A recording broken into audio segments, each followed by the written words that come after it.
Great. So hi, everybody. Welcome to the Language of Instruction and Transition in Education Systems, or rather we call it LITES, study under the SHARE mechanism.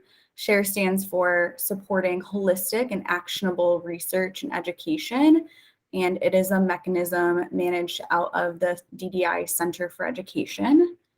My name is Kelsey Woodrick, and I'm the task manager on the LITES study.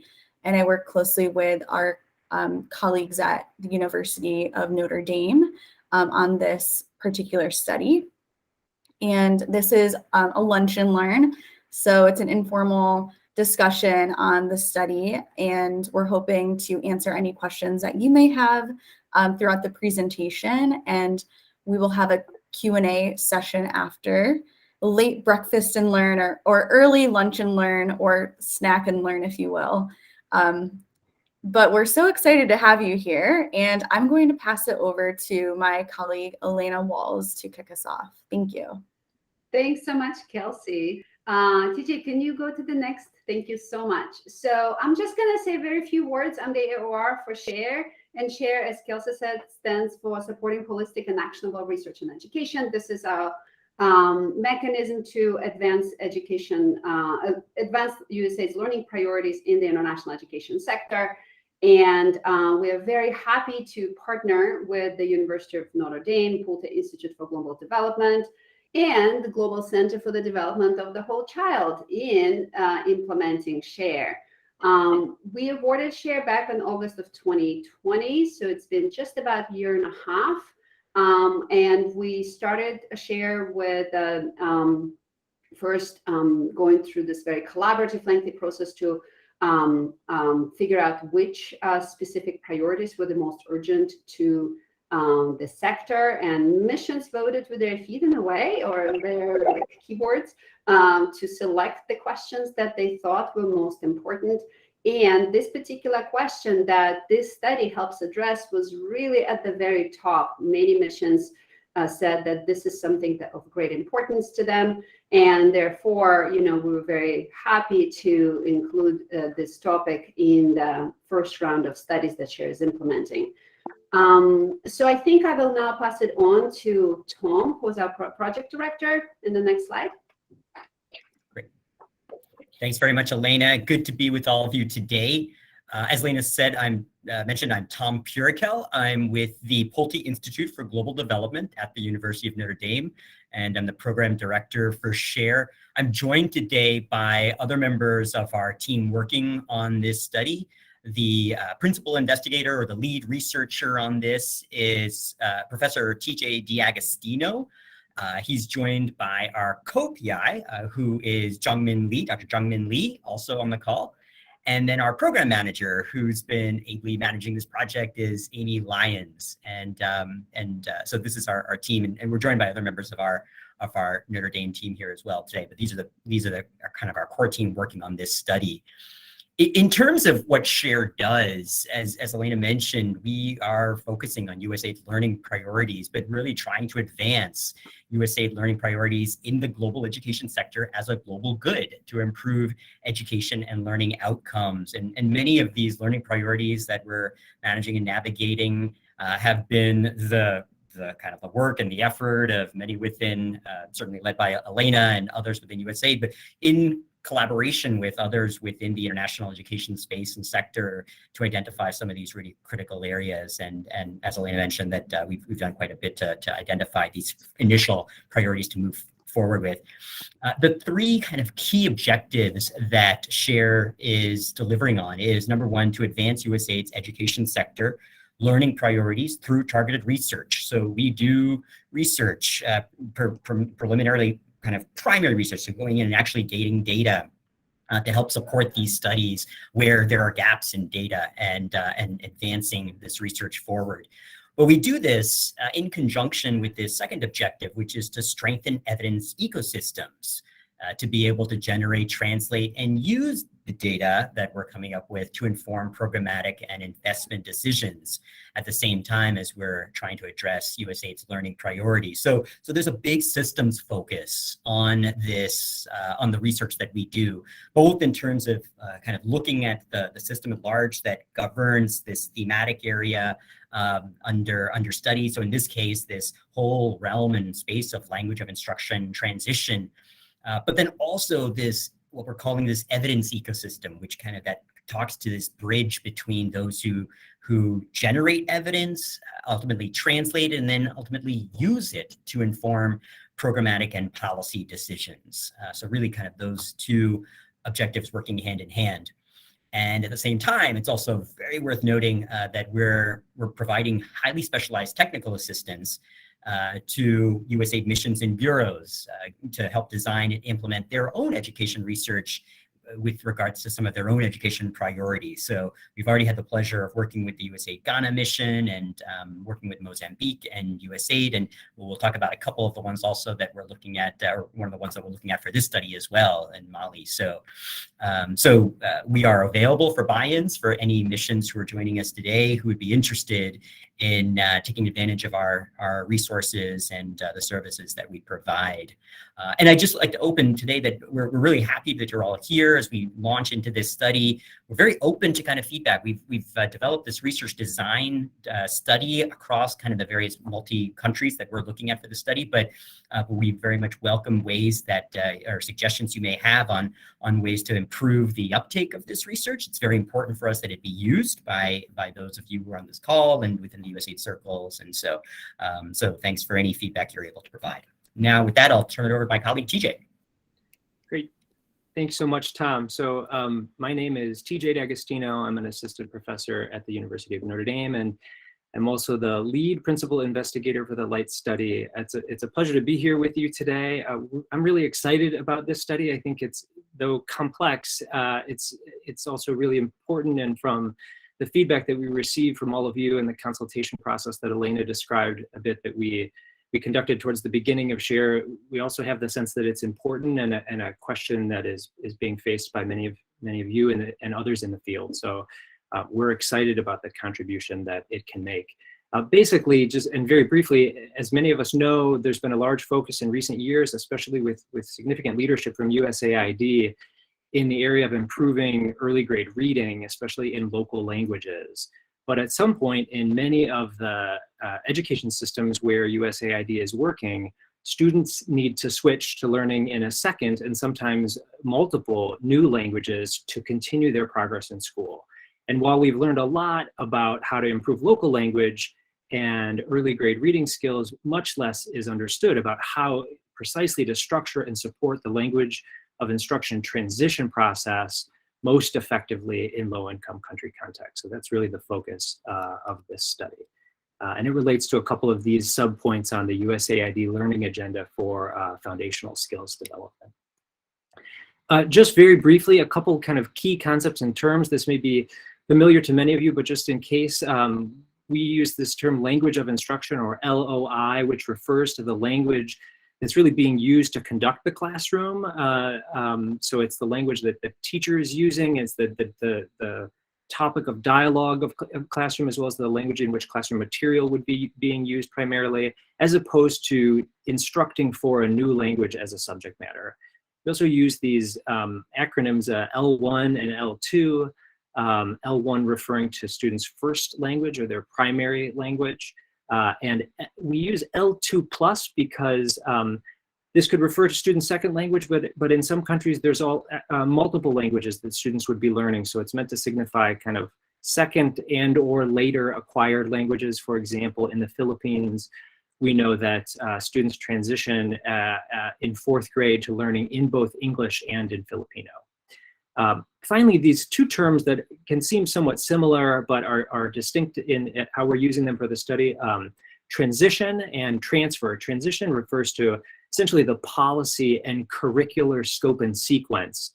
In other words, what languages are being introduced when and in what grade levels and with what kind of structure are children expected to begin shifting to learn in second or later acquired languages as you progress through the grade? So this is kind of the policy design or the curricular design and scope and sequence of languages of instruction as the transition occurs. And then transfer refers to essentially what's happening cognitively inside the child's mind, and it refers to the way that skills can transfer across languages. So this is particularly important in reading. One of the reasons why we focus so much on teaching reading in students' first languages is that there's been a substantial amount of research that has suggested that when students learn to read well in the language they know best, a lot of those basic kind of reading skills that they acquire, like decoding and symbol and sound correspondence, can transfer well and be applied when they're learning a second language or a new language, and enable them to learn to read well or better in that second language more efficiently. So what we know a little bit less about is how this works across many different kinds of linguistic contexts and sociocultural contexts and in low and middle income countries, and this is really where we hope that the LITES study will make a significant contribution. So in terms of the overall goal of the LITES study, it's to fill this evidence gap from low and middle income countries regarding how to design and implement a strong language of instruction transition policy and the various factors that enable or impede the success of these efforts, as measured by the success of learners' L2 reading skills. So just a couple of things to mention briefly, as Tom was mentioning in the previous slide, really there's a systems focus here. The ultimate aim is strengthening at a systems level, which in turn creates or helps to create the enabling conditions at a school and local level, which are ultimately producing the student skills that are desired for children to be successful before and throughout and after the language of instruction transition. But the primary kind of aim of the study will be to inform the system strengthening. The second point is just that this primary outcome variable of interest that we're identifying is students' second language reading skills, especially what we might call their L2 plus reading comprehension as a key outcome variable. And this is because it entails a number of kind of sub-skills that we think are essential for children to thrive in their learning after the transition. So to be able to read with comprehension well in a later language, students have to have language competency to be able to use that language well. They also have to be able to read well and ultimately read with meaning and comprehension to be able to kind of consume the content and engage effectively in the classroom as they progress after the transition. In terms of the research question, it stems from this broader objective, and it is how do different LITES policy approaches, systems factors, and local level conditions and practices explain variations in key language and reading outcomes in target languages in the primary grades. So as Tom was mentioning, at this point, we're looking at hopefully implementing the study in 5 countries. The 4 core studies that were originally selected are Senegal, Kenya, the Philippines, and Mozambique, and we hope to add Mali as a buy-in here soon. In terms of the language policy context, just a brief word about these countries.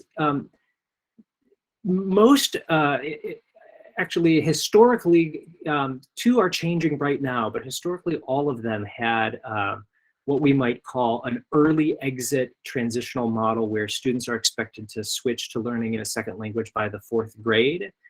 There are also experiences, and I think every one of these contexts, where some of the students in some schools are learning in an immersion or submersion environment, which is where students are learning in that second language from the 1st grade or upon entering school.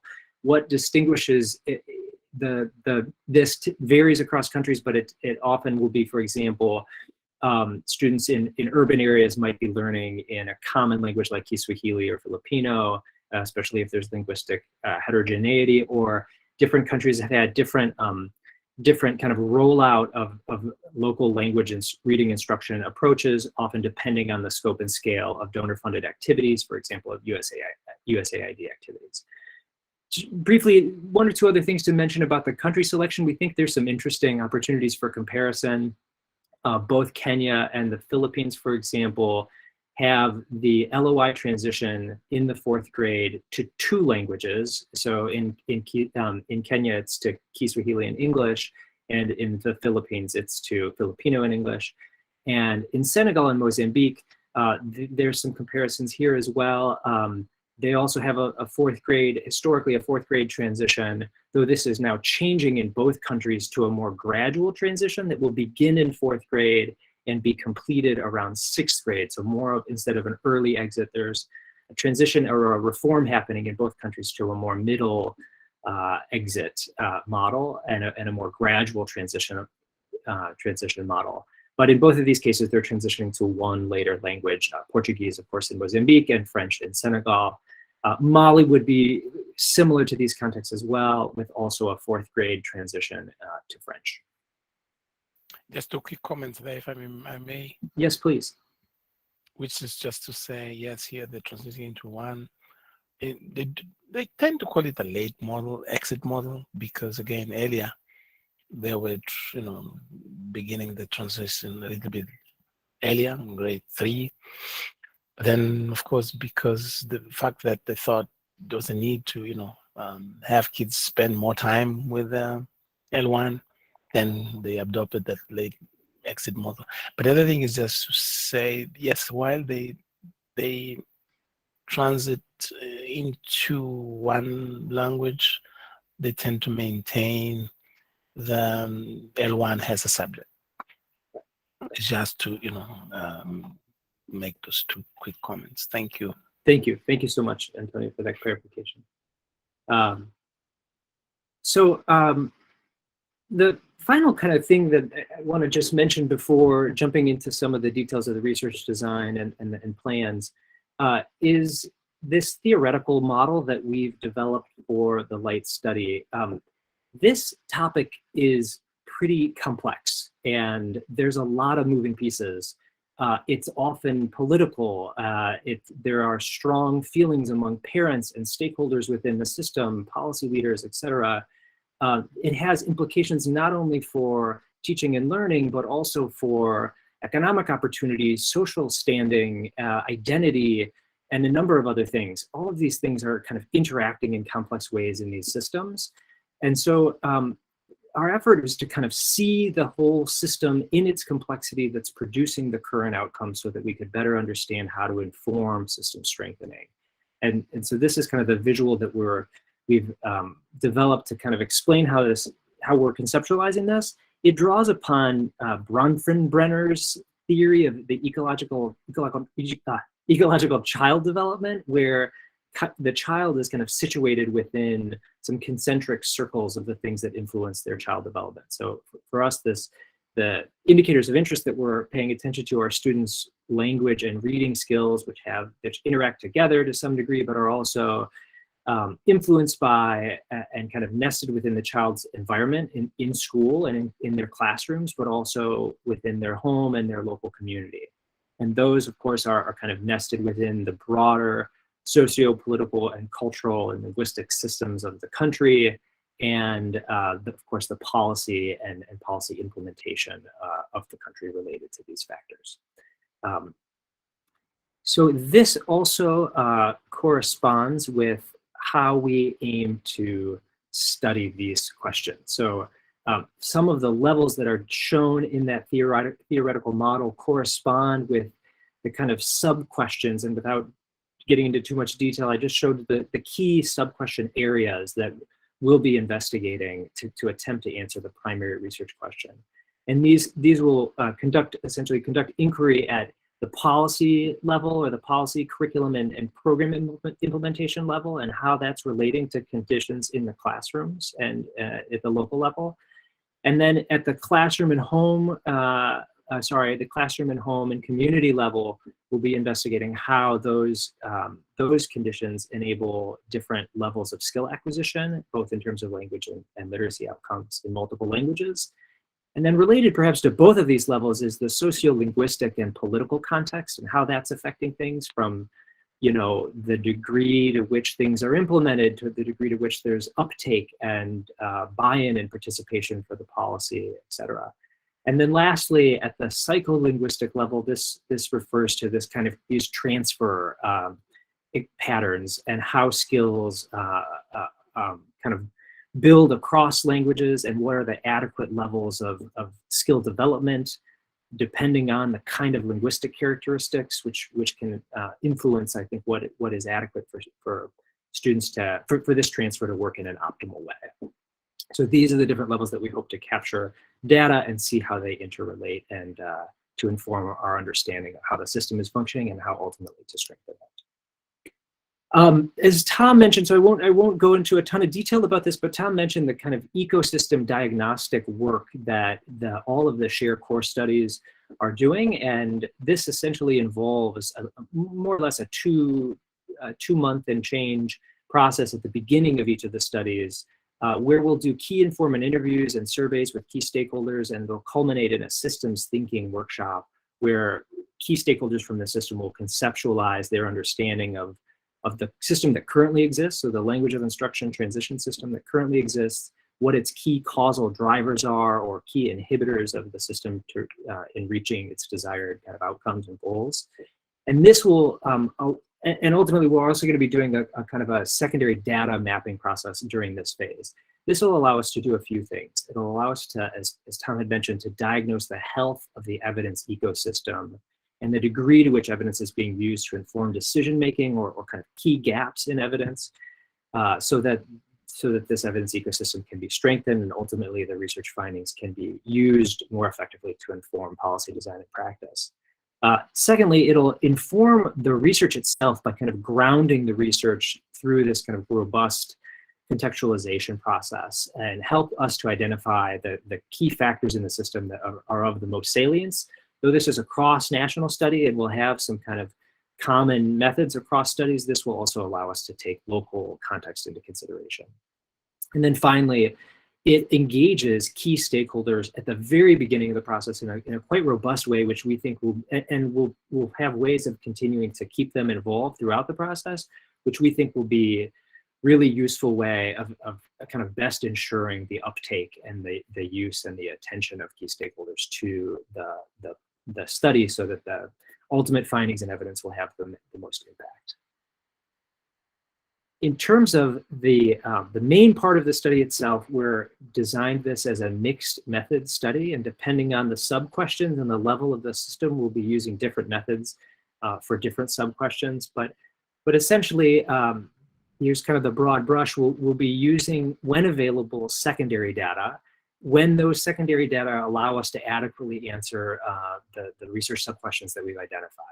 When that's not the case, and we'll do original data collection, and we anticipate sampling in 2 regions and trying to get at least 2 language sets in those regions, and anticipate sampling in 60 schools with about 20 students per school and 10 students per grade level in 2 grade levels, both in 3rd grade and 5th grade, which would be both before and after the transition, at least in the models in each of these countries that have existed until very recently, for a total of about 1,200 students.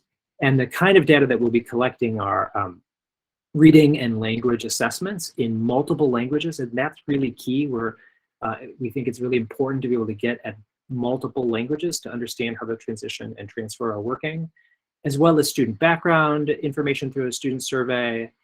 From a teacher survey, we will get key factors in the classroom and school, and a rapid classroom observation. And then in terms of qualitative methods, we anticipate doing this at essentially 2 levels, having interviews with key system level leaders, in which we hope to kind of map the causal mechanisms of both policy and program design all the way to implementation, to understand what's happening at a systems level to produce the outcomes that we're seeing on the ground.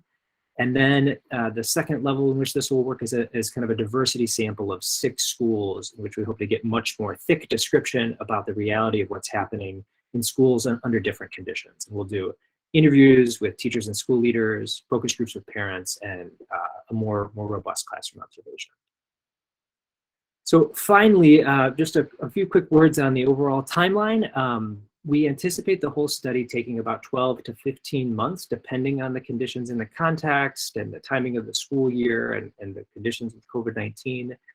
We already described this first phase of the ecosystem diagnostic process. After that, we'll go into a phase of kind of contextualizing the research and preparing to launch the study, and ultimately conducting both the qualitative and the quantitative research concurrently. That research will then be analyzed, first kind of independently, and then synthesized together to come up with key findings at a local country level. And these will be disseminated and shared, and efforts will be made to have a quality knowledge transfer for the key stakeholders that have been engaged early and throughout the process.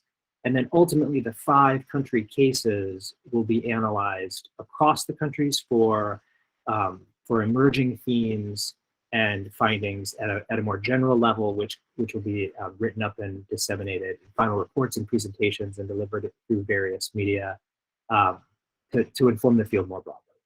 So the last thing I'll just very briefly say, and something we're really excited about, is one of the key goals of SHARE is capacity strengthening and partnership with local higher ed institutions. And we're really excited about and couldn't be happier about the local partners we have in each of these contexts, who are really thoughtful, sophisticated experts in their field in their own right, who have been doing a lot of work in this area, and are excited about kind of the rich dialogue and accompaniment that we're for how we're working on this research together. So we think that'll produce really rich learning on both sides, and ultimately result in the kind of capacity strengthening that we're aiming to achieve. With that, I'll stop and I think turn it back over to Kelsey. Thank you so much, TJ.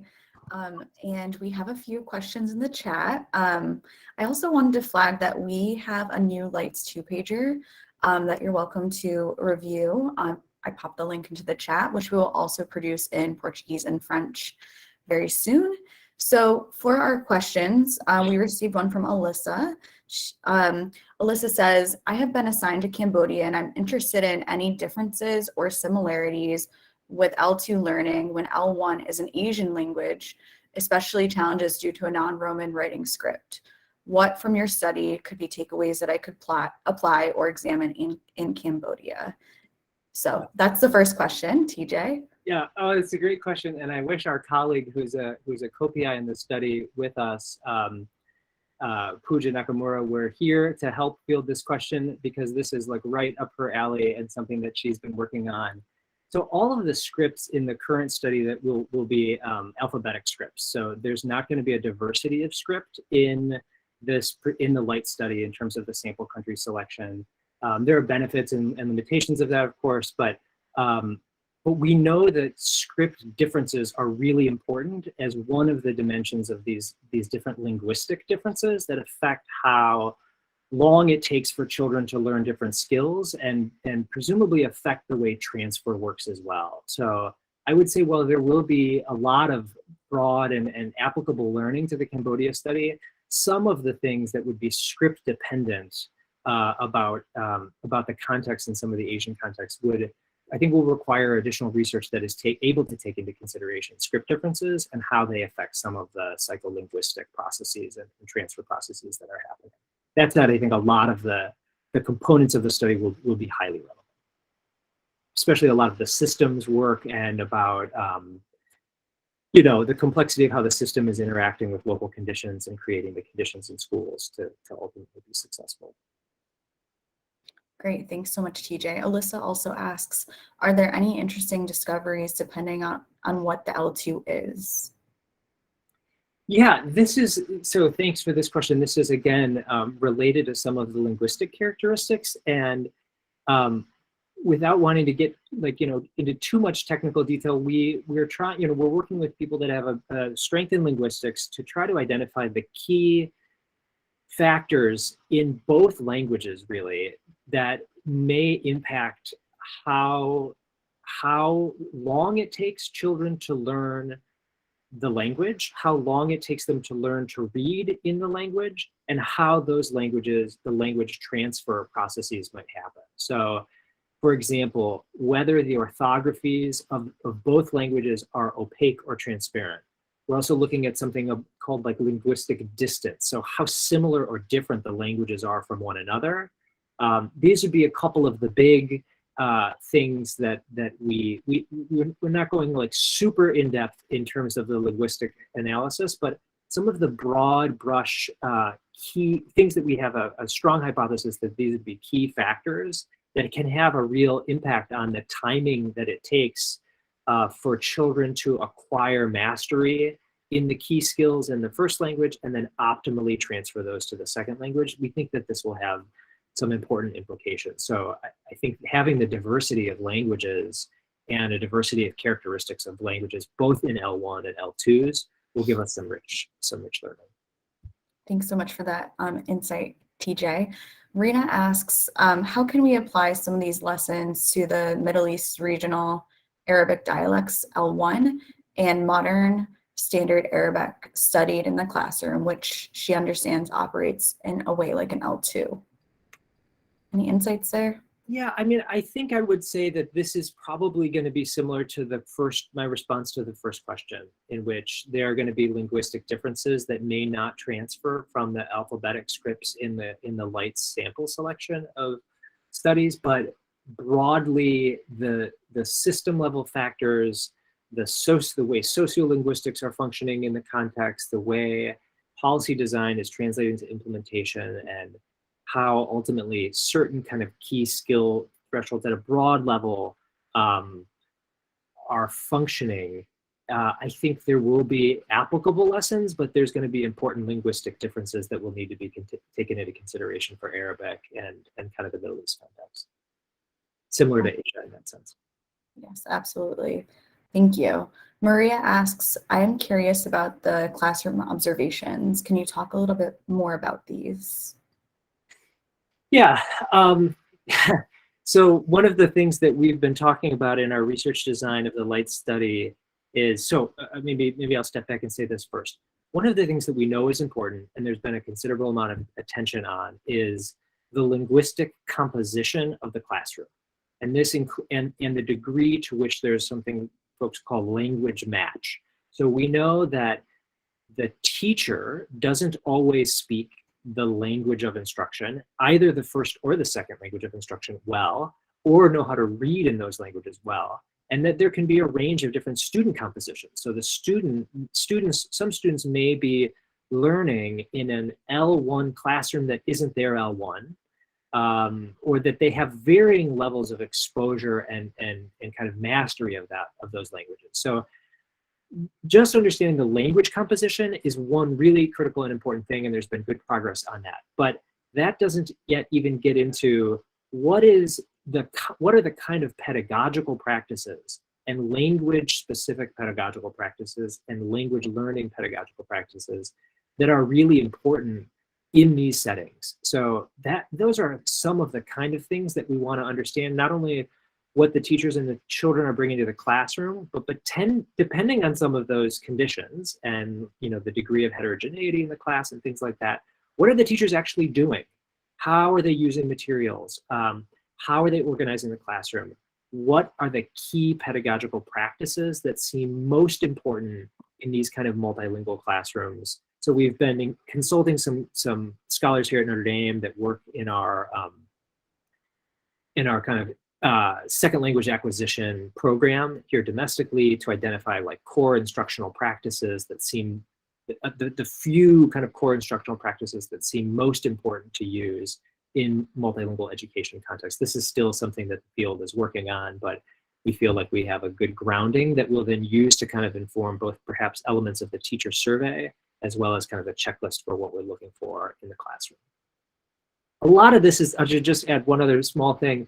A lot of the research suggests that this is just good teaching and learning. It's good pedagogy that matters. So teaching with an objective, using time efficiently, scaffolding and supporting student learning, using multiple media to allow children to learn well, explicitly instructing on vocabulary. A lot of these things are just good to do in any classroom. They become extremely important in multilingual classrooms where students might have varying degrees of language proficiency. Other things are quite particular to the multilingual context, like how teachers are using a practice that we sometimes call like translanguaging or code switching. So how are they using students' stronger languages to support learning in the later language, but not in ways that, but in ways that are maximally productive for student learning. There's ways that teachers can sometimes do this in a way that the kids kind of tune out the language they don't know as well, and they like wait for the translation. So these are the kind of, we'll have to figure out is how to do this at a broad enough gauge that it's feasible for the study at this scale. We'll be able to go deeper in the 6 sample schools, and we'll have to be a little thinner in the observation in the schools for which we'll be doing the quantitative data collection. Great, thanks so much, TJ. The next couple of questions are around sign language. So how this research study applies to sign language being taught for children, especially in countries that may have multiple sign languages in their countries. And then a similar question specifically around Kenya, where the Kenyan constitution officially recognizes Kenyan Sign Language, English, and Kiswahili. So how might that be factored into the study, and whether student factors associated with disabilities may or may not be addressed in this study? Yeah, it is such a good question, and it's honestly a question we haven't thought enough about and need to think more about in the research design. We have been attentive to this throughout the process in being very careful with our language use. So we're not talking always about languages that students speak or oral and oral language. We've kind of avoided these terms to pay particular attention to students with with different language abilities and students that might be using sign language. That said, and maybe I'll add one other thing. One of the major processes that we'll be doing as part of the ecosystem work is to identify marginalized groups that are of particular importance in a given context. So this would fit squarely in that area. And part of the evidence diagnostic and lit review that we'll be doing is to look at what is known and what's been done in these spaces with marginalized groups and marginalized populations. That said, I think it's something we need to be thinking more about, and how to anticipate incorporating it into the study design, and to make sure that we're getting meaningful findings that can be useful for the field. So I have to say maybe more on that one as we continue to think about it. Thank you so much, TJ, and thank you all for your questions. I think I captured almost everybody's. I think Alyssa asked another question about, has USAID done studies or have previous data on L1 to L2 acquisition in relation to its reading program's priority? And I think I somewhat answered this in the chat, but USAID has certainly done a lot of work in this space around language mapping, around language matching between teachers and students, around materials production, teacher training, both pre-service and in-service, as well as language policy and practice, working very closely with the Ministry of Education. I know we have Mise on the line. I'm not sure, Mise, if you'd like to say anything about Mozambique's efforts in this space, as I know that has been a priority in Mozambique for a long time.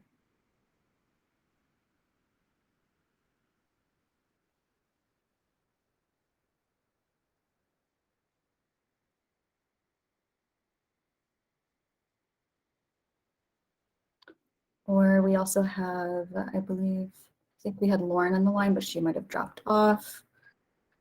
But yes, there's a lot of literature that we have around L1 to L2. And that's something that the UND team is really focusing on right now, is just the background in literature resources and research that already exists. Sorry, TJ, anything else to add there? Mise, please go ahead. I'm so sorry. I was trying to unmute myself. No, I just wanted to share, probably, as you know, Kelsey, in Mozambique since 2015, there's been a law that has been approved to actually, make the teaching in L1 more accessible to children, particularly in rural areas.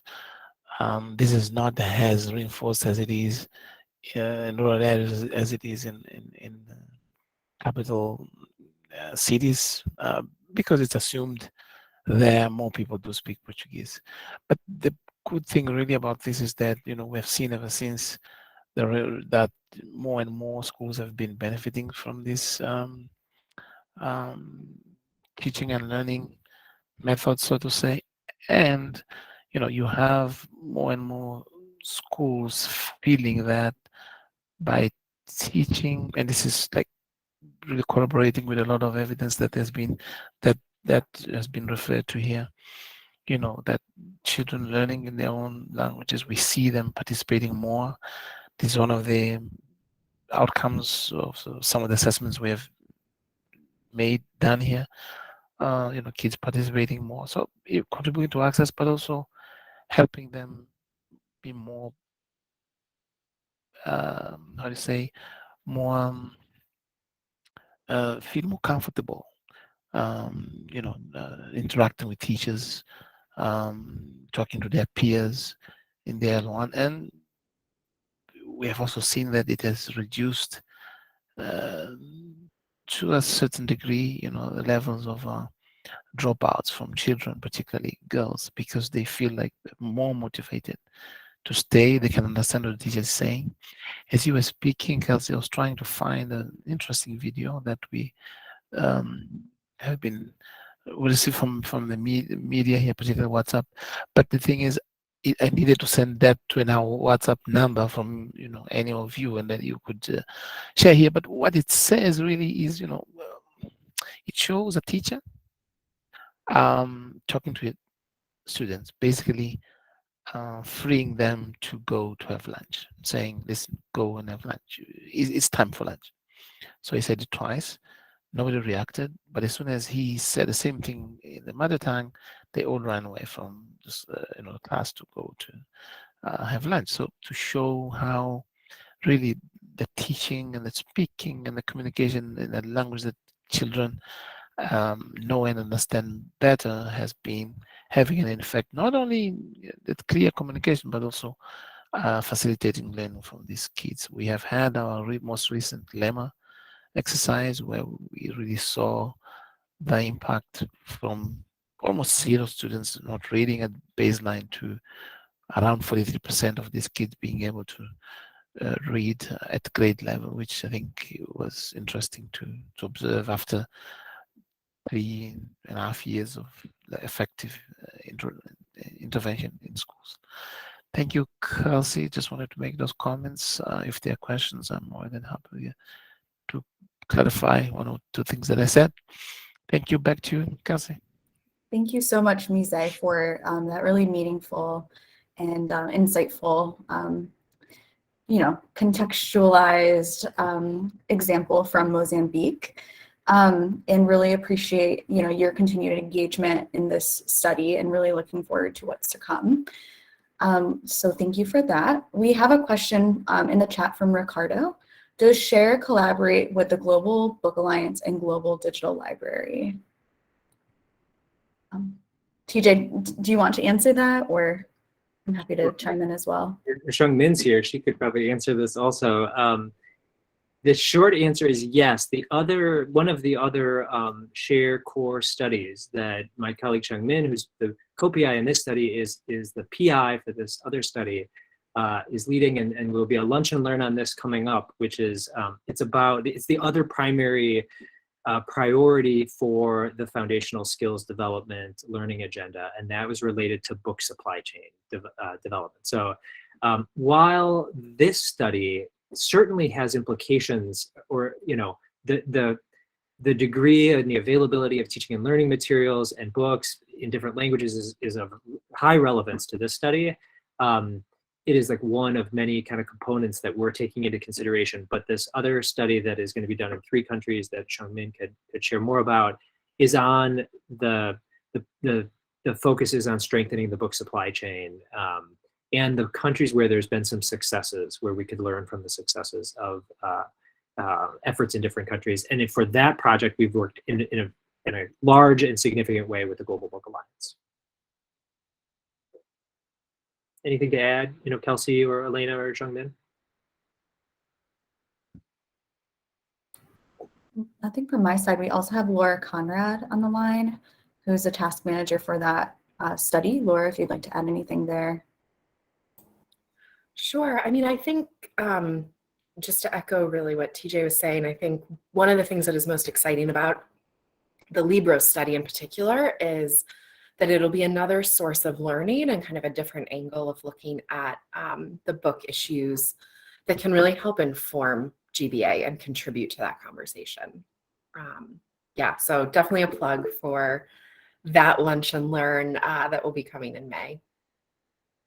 Thank you so much. Ricardo, did you want to add anything or ask another question? Please go ahead. Yeah, I just want to add, the Global Digital Library is all about getting materials for children in their own local languages. So if that's the whole point of the share, like studying the effects of local languages, and maybe looking in that aspect of what the Global Book Alliance does of promoting the Global Digital Library and how effective it is would be a component to look into. Great. Thank you so much. Yes, absolutely. A lot of great synergies there. And we continue to, share our learnings across studies as well. And we'll continue to do so as both studies progress. So thank you so much, Ricardo. Are there any other lingering questions or anything else to add, TJ? Tom, over to you. Thanks very much. In lieu of any other questions, I did want to mention also that we're proud that that SHARE and our studies are partially funded by the new partnership initiative. So just kind of to add on that all our research will be involving research institutions based within the countries of study, and we're really happy to be able to have this opportunity for capacity exchange across our partnerships too. So just wanted to make sure everybody was aware of that. Thanks.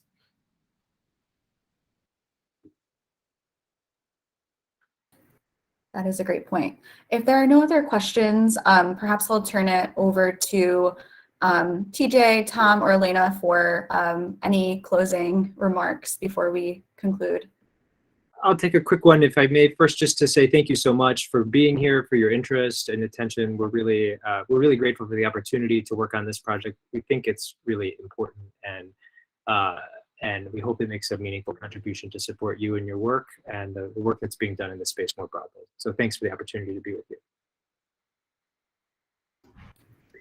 And from my side, thank you all for joining. And just please also remember that SHARE remains your friendly local mechanism for any primary research related work. So if your missions need a buy-in to conduct an impact evaluation, or help formulate a learning agenda, or help strengthen capacity of local stakeholders to use evidence for decision making, SHARE is totally available for buy-ins. So just reach out to me or Kelsey, and we can certainly help you with that. Over.